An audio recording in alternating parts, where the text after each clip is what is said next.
I'm so glad to see you. All right, so we are here for our November Mystic Society Salon, and I feel so excited and honored to be welcoming and receiving Kathleen Lockyer into our circle here. Kathleen has actually been a part of this weaving from the very inception and beyond, because I truly would not be on this path if it were not for Kathleen. If I had to credit two people, and only two people, if I had to pick two, for opening the door and creating the footpath for me to find my way to my own right livelihood. One would be John Young for sure, but the other would be Kathleen. And I never would have probably found my way to John if it weren't for Kathleen. So huge debt of gratitude, huge amount of love and appreciation to Kathleen. So I wanted to say a little bit more about that before I turn it over to Kathleen to introduce herself and tell a little bit of her own story. But this is a time of year where we're looking at Thanksgiving. This is a time of year where we are looking at the clearing and the looking back at our path from the year and clearing and receiving and integrating all that has come while creating space for all that will come. And so rituals like bringing minds together and our return to gratitude and gratitude as a spoke on the wheel, all of those are deeply woven components of my core routines also because of Kathleen and because of the work that she's done.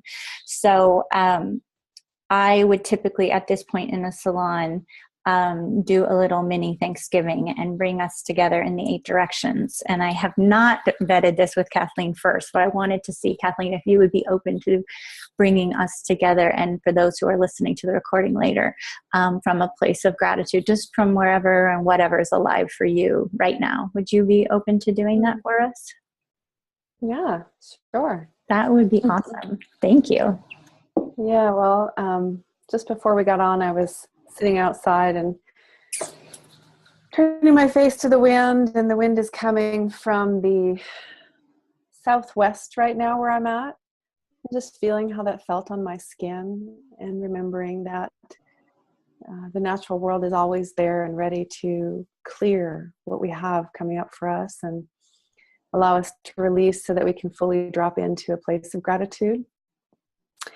And just acknowledging my feet on the soft earth that was below me, and truly grateful that the earth is still there and continues to be there to hold all that is going on, whether it's in our human world or the animal world or the plants around us, whether there's rain or not rain, snow, whether there's floods or dryness, it's always there, and she's always there to hold us. And so I just want to offer a gratitude for all those relations. And then the birds, they were really lifting my heart today. The last week's been quite challenging, and the birds haven't skipped a beat. You know, all these things are going on in the news, and the natural world continues, and the sun rises every day and reminds me to be grateful for that day and just being alive. And so gratitude to those birds and the sun. Our grandmother, the moon, has risen with such strength and power this week. It's no coincidence in my mind and my heart that that's happening right now. And so a big gratitude for her rising in the fullness that she has this week to call our attention to the things that are here for us to be grateful for and to attend to, and the patterns that help bring us back to our own hearts and our own truth and to the light within us. So gratitude to the moon for that this week. And these directions, I know they're always there, the north, the south, the east, the west, and everything in between. And it helps me to remember where my center is, not just my physical center, but my emotional center, my heart, my spirit, all of it, that there's this place and time and space that I fit into. And I have a tangible feeling of what that is, but I also have I also feel ubiquitous in a way. I'm part of all things around me. And so gratitude to that. and to the stars that have been shining brightly and reminding me that that there is still a way, and that there is a path, and the path is lit for us as it always has been. And we just need to remember to tap back into the brightness and the lightness of being, and to find the way.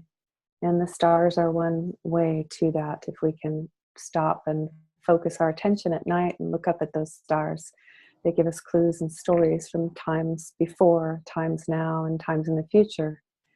And so gratitude to those stars and the stories they hold. And the ancestors, a gratitude to the ancestors and the thunder beings that, not in this part of the world, but in other parts of the world, they're strong today, as they've always been. They're a little quiet here now, and I'm grateful for that.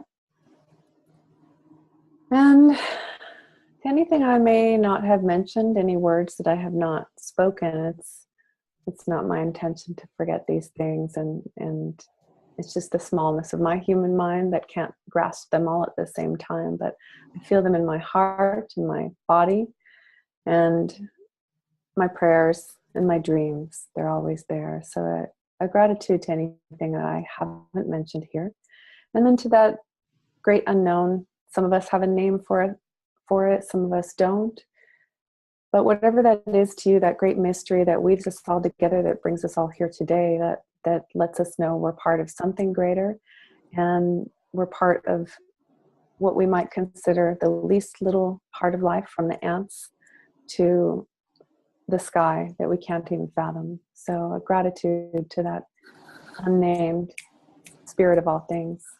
And I'm just grateful for all those things today and every day, and for the reminder that we're here not just as the human population, but as a population of all living things.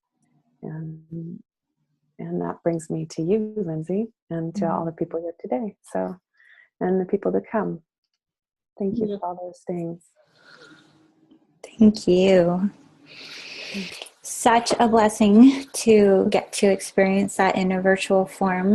One of the very first experiences of community and connection that I had when I moved down to the Central Coast was experiencing being a part of a Thanksgiving like that, of a Thanksgiving address, of a welcoming address in that way, that container of magic that Kathleen creates.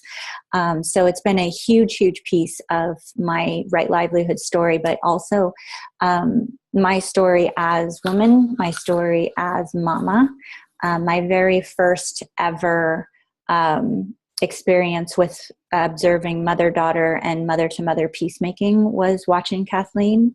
My very first experience with a moon ceremony and how a community can come together to celebrate rites of passage was thanks to Kathleen.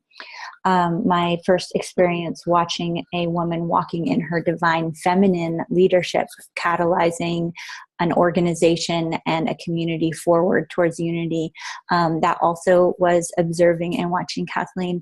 And all of those things are not just things that Kathleen was doing. That is part of Kathleen being. That is who she is. Those are things that she does by showing up. On the doing side of things, she's equally awe-inspiring and mind-blowing. She is an occupational therapist. She is a writer. She is a speaker. She is an entrepreneur, a serial successful entrepreneur, community catalyst. So you can see why there was strategy and intention in bringing Kathleen into a Mystic Society salon at this time of the year where we're looking at that full wheel, that we've really stepped into the full wheel of the year. We're bringing forth the awareness. We're pulling back the veil a little bit and looking at what is behind it and what created this container. And so it's by no mistake that Kathleen joins us at this time. But Kathleen, I want to turn it over to you to introduce yourself a little more deeply and to share any pieces of your story that feel relevant for this audience, and also have them listening as you speak to the ways in which Thanksgiving has been a component of everything that you've done. It's in my experience watching you, it's been somewhat of your North Star. And so yeah, I just wanted to encourage everyone to be listening for those themes as Kathleen tells her story. Well, my story continues to evolve. But I think that really my story of gratitude, especially in life, began as just my earliest memories are of a young child and waking up in the morning and finding my father standing just outside the door. I consider myself to be the product of paradox. My father was a poor fisherman from Newfoundland, my mother a debutante from New York City. And so I was raised in this crazy paradox of understanding two very different worlds and all the things that brought into my life. And so gratitude began at that young age of really being honored for my experience that I was having with the natural world, whether that be just the reverence for a dandelion and the way it smelled, or laying in the grass and looking up at the clouds. I was honored for that. And I also was watching that same reverence every morning, walking outside and seeing my father. The first thing he would do would be smell the air and then predict whether there would be a storm or not. And we lived in the Northeast. And so really coming into that understanding in the last few years that was the foundation for my gratitude practice and my what eventually became my sunrise practice. And also my occupational therapy practice and education. Occupational therapy really looks at how we occupy our time. And occupation is anything that we do with our time, whether it's having this conversation together, gathering, grieving, celebrating, going to work, going to school. For children, it's play to learn. And that as a daughter of the last fisherman of my heritage, that makes me the first generation of the last generation. And so I witnessed my father then look for the rest of his life after at 14, they moved from Newfoundland into the city and lost that cultural connection to the natural world through occupation and that bridge. And then I watched for the rest of his life him try to find that again.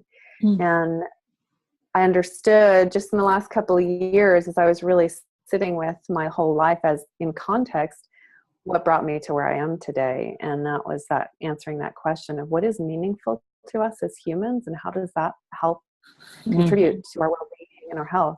And one thing that is meaningful, regardless of where we go, is a gratitude practice. And so I always had that from the time I could remember.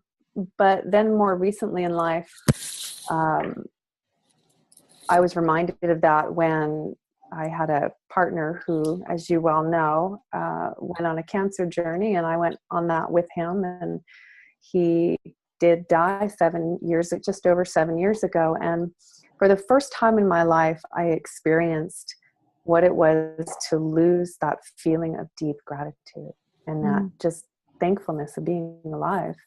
And it was a few months after he died that something woke me up first thing in the morning in the early dawn hours. And it felt like something just pulling me out of bed and reminding me that I was alive. And it led me outside to where I would normally sit and watch the sunrise from my backyard.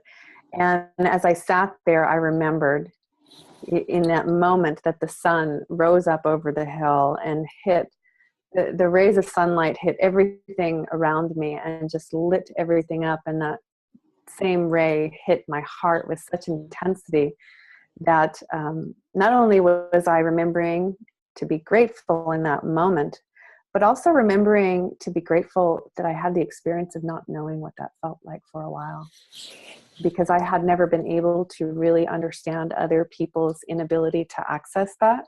And so I had deep gratitude for that time that I was kind of like a void for me. I was lost for a little while. Anyway, so that the sunrise every morning. And when I remembered to do that, to have that gratitude at the beginning of every day, the day just ends up better, and the flow and the path is right there before me. And when I forget, which I do because I'm human, maybe things don't go as well that day. But as soon as they don't go well, I do know why. And sometimes it takes me a few days to get back to it. But as soon as I get back to it, I remember, regardless of what's going on in the world around me, gratitude. Yeah. So that's a little bit about that journey. Yeah. The gratitude journey. So as you have navigated your own right livelihood, because you've had chapters and cycles and phases of your right livelihood, would you tell us a little bit about your journey through the impetus to create the Central Coast Village Center and how you have navigated the release and receiving of different phases of your right livelihood to where we are today with Nature Sense? Yeah. I think especially for this tribe of modern mystics who are navigating their own way and their own journey to right livelihood, we often see other people's stories and we think that it was a straight line, and we think they are successful because they had a vision, a plan, they executed to it, and they got there. And it's so helpful to hear, especially divine feminine stories, which are this weaving and this nautilus of coming in and releasing and coming forward yet again and releasing. Mm-hmm. Your story echoes those themes.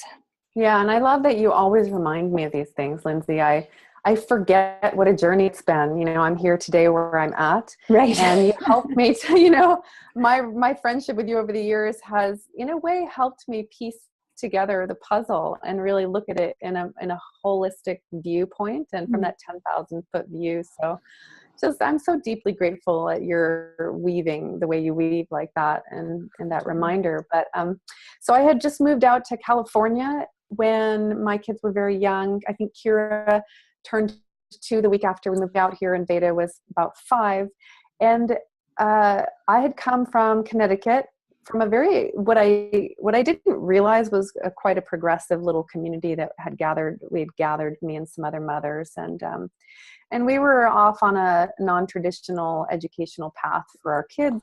And I had moved out to California thinking I was moving to the Central Coast where, you know, I might find a lot of progressive things going on. And I was quite surprised that I found no alternatives for children in the realm of education, unless you wanted to homeschool on your own. And that wasn't our reason for homeschooling. So anyway, I found myself kind of really contemplating what I wanted for my kids. And I ran into a little group that would meet in nature, and it was a fella and a friend of his who ran little nature groups. They were really wonderful things where the moms and the kids would meet and just take a little wander together. And so I thought, oh, that would be a great place to meet people. I'm a nature gal. So I did that. And very quickly I learned of a workshop. And I found myself at that workshop probably a couple of months after I moved out here. And as soon as I got to the workshop, I thought, I found a tribe that I can really relate to. And so I did this workshop for a week and came home, and I kept saying this thing. I kept saying, I wish somebody would. I wish somebody would. And so as I was leaving my front door, and I remember I was literally walking across the threshold of my front door one day saying, I wish somebody would. And it hit me as soon as I placed my foot on the other side of the threshold that I was that somebody. Mm-hmm. And I couldn't just wait because my children were growing by the minute. And so I just really started collecting a group of people who were excited to start something. And of course, I was very ignorant about the whole thing. I had no idea what I was getting into, starting a nonprofit and really starting a business with people I didn't know at all. Mm-hmm. And so there was beauty and grief in all of it. And it was amazing. And pretty much most everybody in my life today who is in my inner close circle is from that endeavor, has come in some way, shape, or form through that process of starting this nonprofit. Well, at the time, I really thought, I threw my whole life into it, and I really thought that was the thing that I would do for the rest of my life. And it was like I'd given birth. Mm-hmm. And I was deeply, deeply attached to it and connected to it. And at the same time, my marriage was kind of falling apart, and my kids were growing, and my entire family was back east. And so fast forward I think it was about 4 years in, 3 years into the nonprofit, my marriage started to really fall apart. I discovered some elements of my ex that I was unaware of, and really was supported by some amazing women in the community to step out of that. But it was terrifying because I had built this entire community and this school around my lifestyle, being a parent who didn't need to draw an income. Mm-hmm. And so not only had I not been practicing as an occupational therapist for years, because I'd been at home with the kids, but any moment of spare time that I had went into creating this organization that people didn't even realize how bad my marriage was because I had kept it really insulated. And so I was terrified that I would lose everything if I left. But some women like yourself really supported just that inner knowing. And so I did leave, and I did proceed to lose a lot. I did lose. I lost all of financial security. I lost my home. I lost. It was a process of really releasing one thing after another. And so there was a period of time where I wasn't sure what I was doing, but I was continuing to really support that organization, and still terrified to leave it. Until one day, I really didn't have a choice because my partner at the time had been diagnosed with cancer. And so I did leave that organization to care for him, which in retrospect, it's crazy that it was even a question that I would do that. But I was terrified because I was so attached to this thing that I had created and thinking that was the only thing, not realizing how much more was possible in the future. So went through this journey of cancer. I learned an enormous amount in that too. And I'm really grateful for it. And that I was the person chosen to be with my partner at that time of his life. And came out of that on the other side, again, realizing, wow, I just proceeded to go through a process in life where I lost everything. And after Mac died, I also lost my home, went through bankruptcy. My car exploded. I had no credit.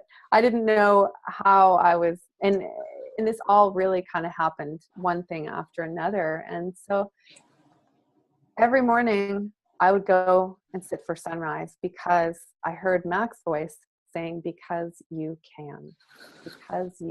And that's something that I could do. I could do that.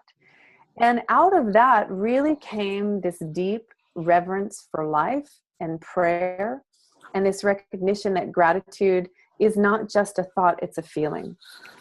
And when you get to that true place and it just emanates from the center of your being, anything is possible. Anything is possible. And so I began to work with children again in a different capacity in the public schools, which has never been my first choice.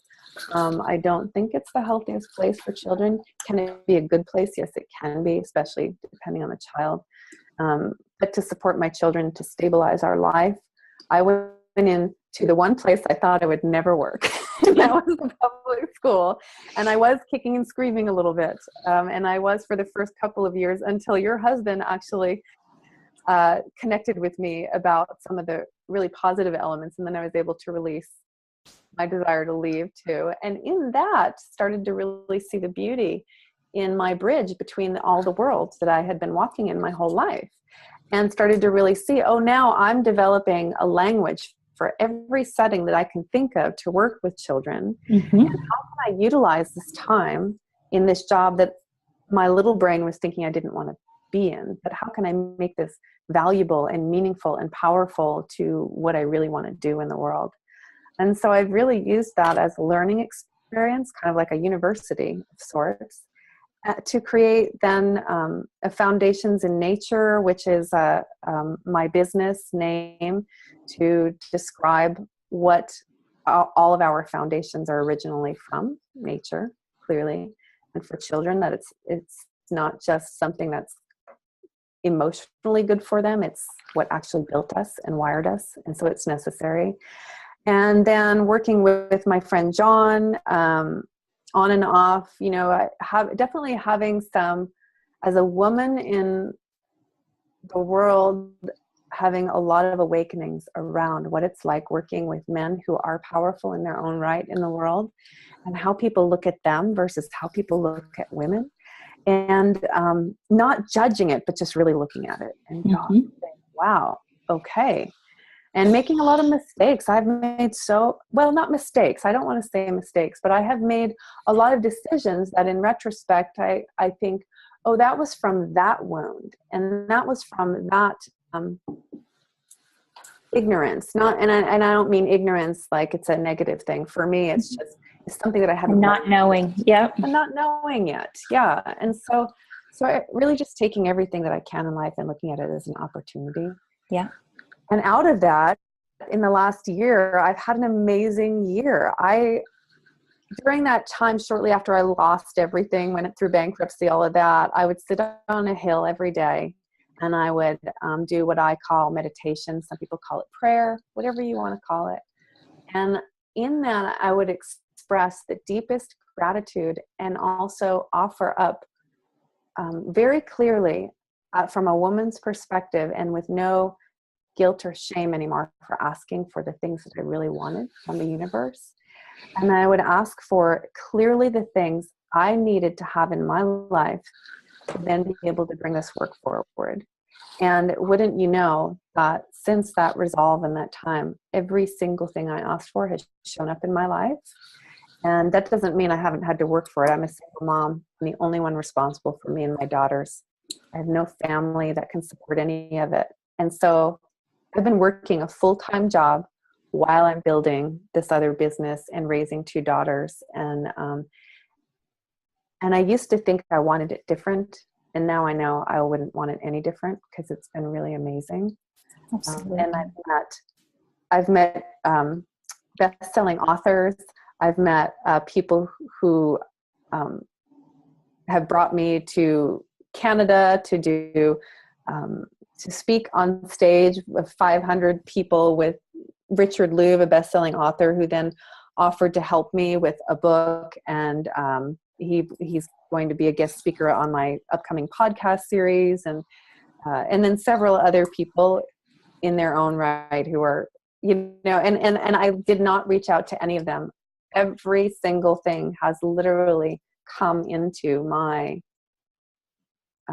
reach without reaching out to them. It's been really kind of amazing. So the releasing and receiving, it's the scariest thing. I've had to do a lot of releasing, but in every release I've received exponentially on the other side of that. And now I'm at this place where I have a program called Nature Sense that I've been developing that is so much richer and so much more clear and colorful than anything I could have produced, back when I was originally starting out. Yeah. And I'm just amazed by my life. I love my life. And I'm sitting in a treehouse right now, by the way. No coincidences. I'm sitting in a treehouse. This is beautiful space I get to be. Yeah. To come and do my work and talk to you. And So, which, by the way, I have to say, when this treehouse is on a property that years ago I would drive by and I would say, if I wanted to live anywhere in this county, it would be there. And years later, I find myself just literally having stumbled upon this place. I love it. I love it. Yeah. So I want to just underscore a few things that you said, because it will really tie into language that the Mystic Society members are familiar with. But first of all, when we talk about full wheel living, the story Kathleen just shared is just such an unbelievable example of that. The ability to navigate the full expression of emotions, grief to joy, the ability to navigate release and claiming across all the spokes of her wheel, whether that's in parenting, whether that's in relationships, whether that's in business, the comings and goings. So what you heard was someone telling their story from a very integrated full wheel place, as opposed to if someone had a very, say, traditional psychotherapy work-life balance mode, it would have been let me first tell you about my professional life, and then I can tell you about, and I'm a wife and a mother and a this and a that. You would have heard that hierarchical breakout in their telling of their story. And instead, what you experienced in Kathleen's storytelling was a journey around her wheel and an acknowledgement that those things were woven together. What you also heard was her mentioning bridge walking, having a foot in two worlds. Multiple times she mentioned the ways in which she's navigated bridge walking. Obviously, lots of discussion around gratitude and clearing and receiving, but also I hope you were hearing pieces of manifestation, how clearing and receiving also have to do with manifestation. She gave us cues and clues into the actual words she uses that allow for the manifestation, like getting clear on I want, I need, and how those follow from such a natural place after they're led off with gratitude. What can feel like a graspy little bitchy prayer when we're like, come on, God, where are you? Bring this forward, feels completely different when we first can sit in gratitude for the sunrise and then say, here's what I really am. Here's my desire. Here is my need. Will you conspire on my behalf? And then ultimately resonance as well. So when we talk about the ACAR model, and the number one question I get asked about the resonance model to this day is, well, what do you actually mean by resonance? And that's where it's one of those things that's hard to put words around. It's the opposite of pushing the boulder up the hill. It's the opposite of forcing and banging your head against the wall. It's the opposite of, this thing that feels like push, push, push, strive, strive, strive. So as Kathleen's kind of wrapping the bundle on her story there, you saw her body language. She leaned back, she laughed, her eyes got really wide. She's like, this shit just came my way. Like, I'm here to receive. The opportunities came to me. And so I'm sure you've all heard me on various salons and in the Mystic Society content talking about when these components of your wheel are in place, the resonance means you get that return on energy, that it starts to flow back to you, either in the form of manifestation or magic or synchronicity or connection or opportunities. And so you heard Kathleen talking about all of those things there. Kathleen, one of the things I'm wondering if you'd be willing to take people a little deeper on is your core routines for gratitude. You touched on your sunrise, but I know you have kind of a bookend process with the day. But I also know that you observe monthly moon cycles from a place of gratitude. And then you also have an annual core routine.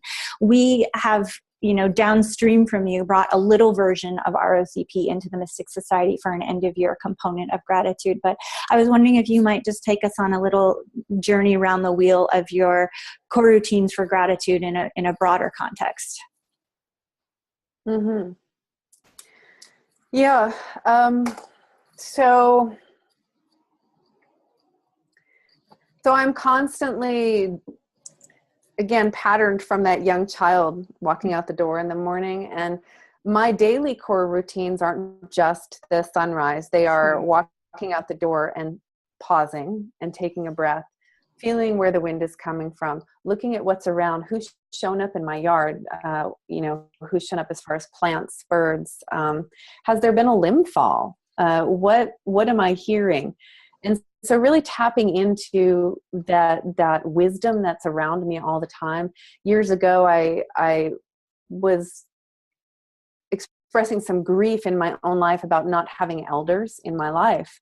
And then it was really clearly shared with me through the ancestors that I do have elders. They're here all the time, and they're all around me, and I just need to access them and look and listen. And so when I'm talking about what's around me all the time in the natural world, I really look at those things as elders, and I look at what's going on with the moon right now. Is there a storm on the horizon? What is this I'm feeling today? I'm feeling empty, or I'm feeling really overwhelmed, or whatever emotion it is that's really present in the forefront of my life on any given day.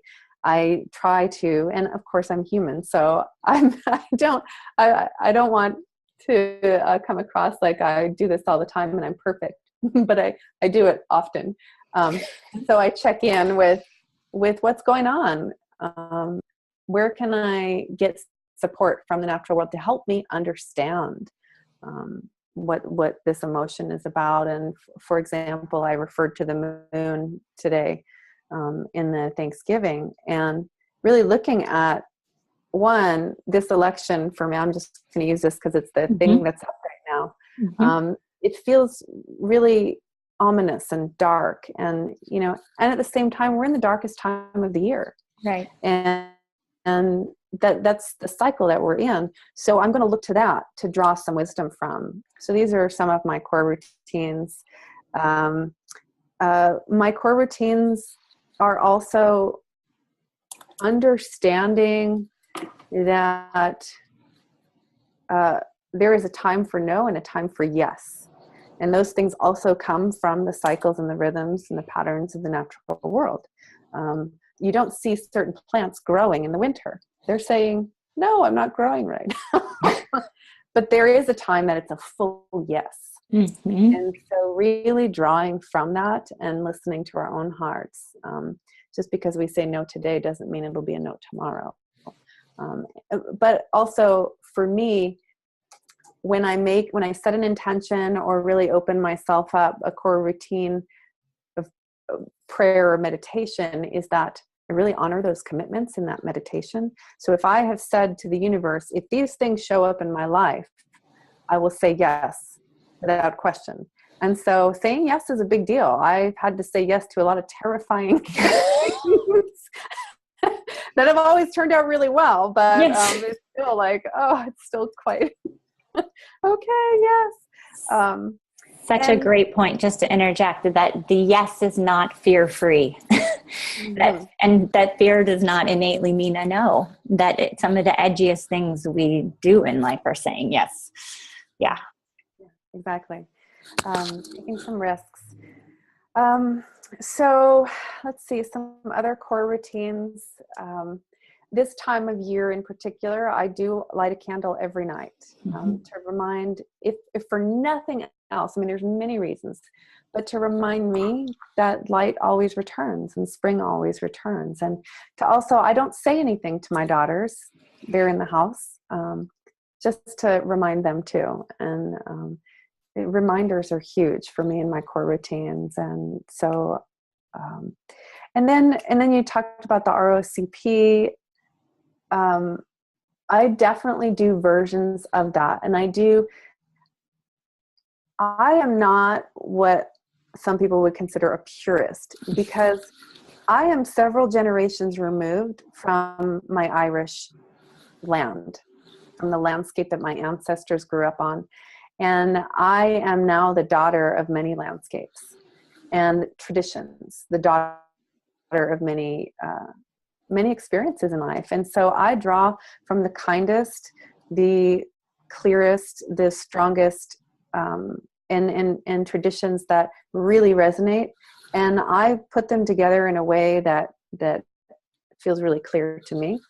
And it took me a long time to really own that I had a really strong voice, what really works for me. So I may hear a process like the ROCP and say, which we should just say it stands for Renewal Creative Path, and it's both a process and a community experience, and also somewhat of a methodology for helping people as individuals, but also groups and potentially organizations or communities engage in a kind of end of year, both Thanksgiving and witness to the year, but also a peacemaking towards what might be coming. So that's what we're referring to when we say ROCP. And so it's really just taking that darkest time of year to honor that it.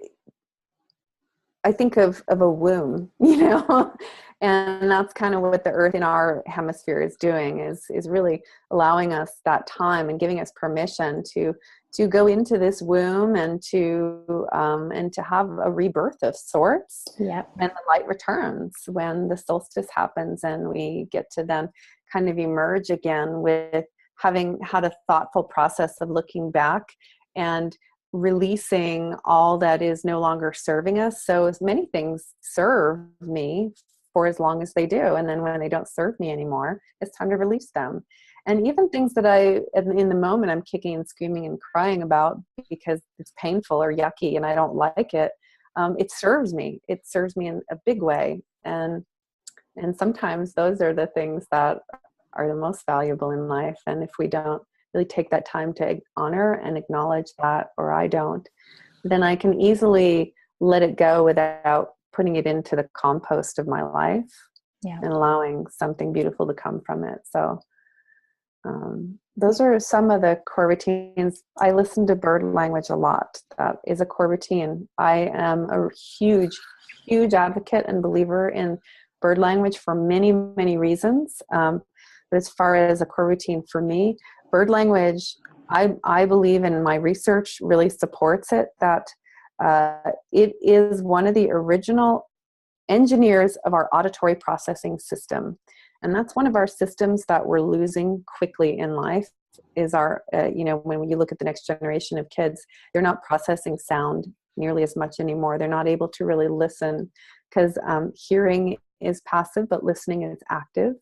And so bird language really helps us line up all of our different systems in a way that makes sense in the world. And that's why my nature sense is really about making sense of being human. And I could get into that a lot more. And I don't know how much you've talked about that on the Mystic Society here. About bird language itself? Yeah, not as much as I'd like to. As you're speaking, I'm remembering an epiphany that really dropped in for me when out on the landscape with you, and when you were mentoring a group, and I had the privilege of being a part of that, was the way in which our auditory processing actually becomes a GPS for us that we might never have had awareness of or access to, that this intersection of hearing and listening actually helps to orient you as well. And the children, especially as they modeled for us how quickly they can relearn this and tune into this and activate to this, can then begin to, if prompted by a mentor like Kathleen, point to where they're hearing a sound and how close or how far away, and one in orientation or relationship to another. And so for me, something that was an intellectual process, thinking about hearing, especially as a cognitive science major, like it was a linear thing when we were talking about auditory processing, all of a sudden became this rich matrix and fabric. And I really understood how the deficit of that would leave us, would really leave us amputated from a core component of what it is to be human. Yeah. A woman. That's what my daughter says. Yes, that is so spot on. And I have so many examples of stories of that happening, where once we start tuning in to our environment in a connective way. So most of my core routines on that tangible level are connective practices. And the more I connect in with just little things, the sensory awareness around us in the environment, the more powerful all of my systems are engaged. And we have these neurological systems that are just primed and ready to receive this information and to tap back into that ancient neurology.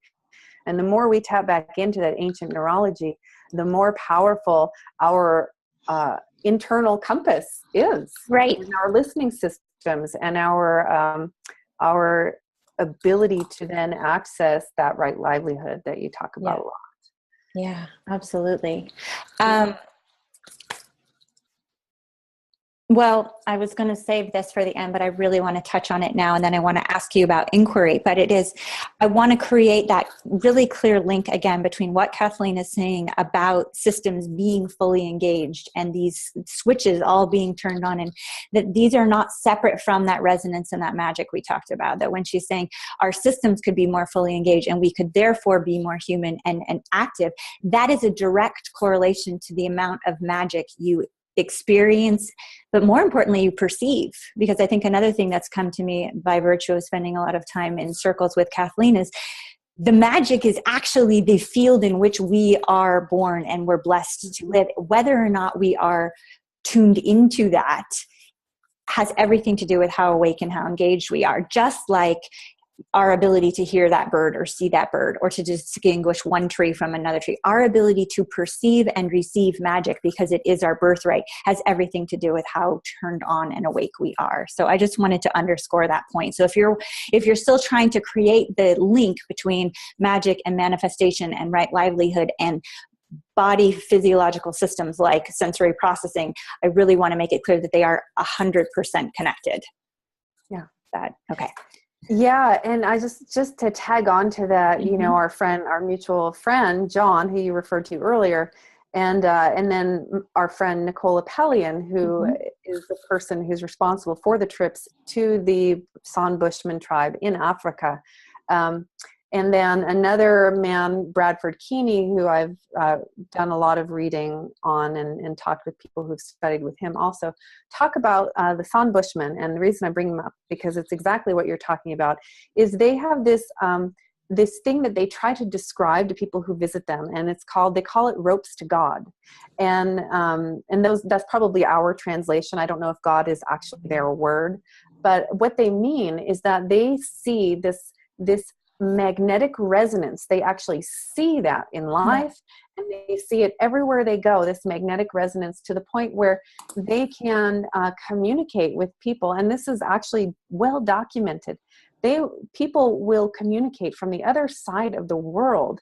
They'll come to them in dreams, and then a couple of months later show up in the bush, and the people will have been waiting for them. Right. And their resonance with the entire environment, with bird sounds, with animal tracks, with their ability to communicate with everything in our environment, is the most powerful that anybody's ever documented. And they are their DNA, our DNA. Every person alive can be traced back to the San Bushmen, and so they're our oldest. They're the living relatives who have been on the earth the longest. And we're all related to them. And, but that resonance. And so what that looks like in this day and time is that we all have that neurology. Totally. And when we tap back into that, our ability to see those ropes to God, to see the path in front of us, to see our right livelihood, and to know how to walk towards it and how to access it, and how to say yes, and how to call more of that in, it just becomes like, for me, it's a no-brainer. I just laugh now. I literally, I'll get a call or something will happen and I'll laugh and I'll say, of course, I can't make this stuff up. The magic. And I'm being a little flippant about it, but it really gets to that point where, I was in Toronto recently, and this was a fun story. I met an author, and I'll leave the author unnamed, but famous author. And and I'm working on writing a book, as I have been for a while. And so I've been asking, how am I going to get this book out there? How am I going to learn more about this whole process? And so I meet this author where we're going to be doing a talk together. I didn't orchestrate it. Somebody asked me to come and show up. And so here he is. And he has a whole energetic meltdown in front of me, freaking out, and then wants to show me something. And he opens up his computer and he shows me that he's created the cover for the new book he's writing. And on the cover is literally my doppelganger. And he says, I don't know how to explain this. And he was freaking out. And then another friend, mutual friend of ours, comes in and he says, oh yeah, this happens all the time around Kathleen. It's true. And he looked and he says, really? I see. Yeah, honestly, I can't make it up. It's really true. That's how, yeah, it's amazing. It's Yeah, powerful. it is powerful. Um, Before we spend our last couple of minutes on inquiry, I just want to bring another piece of the song forward, because a really powerful moment in the storytelling of the annual trips to the Kalahari for me was the retelling from the medicine man who said that Westerners are like potted plants. Like, you are all like your potted plants. Like, our little roots are root bound in this idea of this ceramic container, and that of course we can't experience the connection to the universe the way maybe our original instructions are wired, because we're like these little root bound house plants. And so anyway, just again, as credit to you and testament to you, but also gratitude to you, I really see you as someone who has spent your life work poking holes in those pots for people, and actually sometimes forcibly removing those pots when that serves, and sometimes helping us climb out of those pots, but certainly helping us be aware that the pot is there and it doesn't need to be. And through modeling, you help us find our little way out of those pots. So, That's really beautiful. So to your point of core routines, or back to core routines, one of the things you didn't necessarily bring forward as a distinct component, but that weaves through every single thing you talk about always. It's almost like, in the mystics, we talk about the water in our fishbowl, and the thing we almost can't see because it's so much who we are is inquiry. Inquiry and the ability to ask questions has woven into the schools you've created, the way you mentor children, the way you interact with your sisters, the way you express yourself, your core routines, as you just demonstrated by sharing the questions that you bring forward. I believe that this questioning is one of the biggest key lessons for us to learn as a collective, but also for myself as an individual. And it's something that you do so naturally. Would you be willing to tell us a little bit about what inquiry is and what question asking is, and how it's not only a tool for us, but also probably one of the most potent tools we have as parents and teachers to ask the question instead of to dictate the answer? There's a couple of different layers to what you're talking about. One is kind of on that personal level of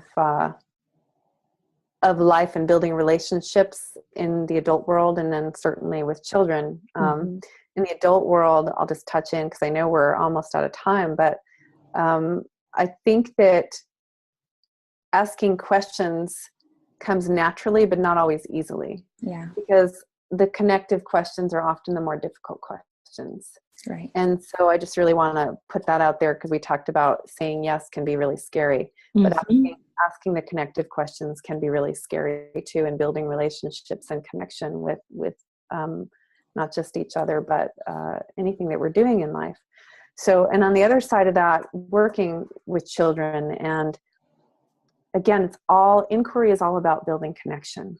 If we can ask a question that brings us closer to each other, closer to, if we're inquiring about a tree and we want to know what kind of tree it is, if we can ask a question that's going to connect us and build a little relationship with what it is we're wanting to know about, then that's a question that I want to be asking, as opposed to giving information. So, and there's some ways that we teach this, and one of those ways is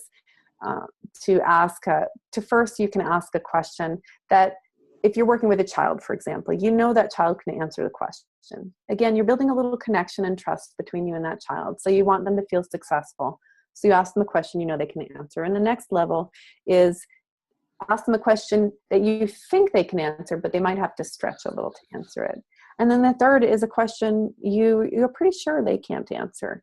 But it's not like I know you can't answer it. It's a question that you're asking them so that when they walk away, they have something to really think about and they're contemplating. And you've created a little vacuum of a need to know situation where now they want to learn something more. And they will likely, if you've done it really well, they'll learn it when they're not with you. And that's really the best question to be able to ask a child. But as as you know, there's so many different layers of Yes. that we could get into, but so that's a perfect place for us to actually begin to segue, because for everyone watching and for those of you who joined us here now, I really want to encourage you to go seek out Kathleen and find her online and follow her and her world, because that is the place where you'll get taken deeper on this journey of the powerful expression of inquiry, and the way inquiry becomes a threshold to, as she said, connection, but also to magic, and certainly to our own path and calling forth those stepping stones. Where's the best place for people to find you and follow you, Kathleen? That would be, if people go to my website, foundationsinnature.com, and sign up for the newsletter as new things, new classes, information is available. You'll receive that via the newsletter. I do have a new podcast series that I'm working on right now, and I'm really, really excited about. So please sign up to receive information when that's released. And I'm expecting the beginning of January will be the first releases, and it'll be some really fun stuff that just really pulling forward. The name of the podcast is Nature Sense, making sense of making humans, and really looking at all the aspects that goes into that. And helping us understand literally from the ground up what makes us human, and how we can support that, not just with children, but with each other. And having those really light-filled conversations to move people from the place of fear that our culture wants us to stay into the place of light, and saying yes to life, and really supporting each other in really moving towards the light, and knowing that we can be, that light is stronger than any darkness that might be surrounding us. Beautiful. Well, you know what? We're all going to be waiting with bated breath for the podcast to come out. I can't wait. Everything that you put out and everything you create has been hugely transformative for me and for my family, as you know. So thank you. If you want to find more of the kind of mentorship and sacred inquiry in the Mystic Society, you can go back and find Plus Nature features included earlier this year that Kathleen submitted, that are wonderful little mini mentorship tutorials on how to bring different elements forward, including some great tips in the manifestation section. So if you're working on building that bridge between where you are now and where you want to be in that resonance factor and calling in that magic, Kathleen had some great tips there. And then also I wanted to mention that the Mystic Motherhood offering is coming forward. And again, give credit where credit's due. If that topic resonates for you, and that idea of walking a new way and experiencing circles of connection within your own family appeals to you, check that offering out, but also know that its origins came very much from being in circle and community with Kathleen and her daughters, and this unbelievable fabric that she created here on the Central Coast of connection and sisterhood and magic. So Kathleen, thank you so much for joining us today. Denny and Mariana and all those who popped off, and will be listening to the recording, I thank you all. And Kathleen, anything that you wanted to say in closing for us? Yeah, I just wanted to say thank you to you, Lindsay. I'm just always deeply filled by our conversations and our presence, and I'm just grateful that you said yes that first day that you called, and we chatted and we began our journey together, and I hope it continues for a long time, and that you continue to do this work, because you have supported and enriched and shined such a bright light in so many lives, and have instigated a lot of fires. So thank you for that, and all the weaving, and just your clarity on everything you do and bring together. Just thank you. I'm so glad that you're doing this. Thank you. Feel the same way. We'll keep doing it together, all of us. So thank you all so much. We will see each other online. I'm sorry we didn't get to questions today, but do pop into the Mystic Society. Both Kathleen and I are in that group, and you can tag us, and we can create some follow-up from there. All right. Thanks, everyone. All right. Thank Take you. care. Bye. Bye.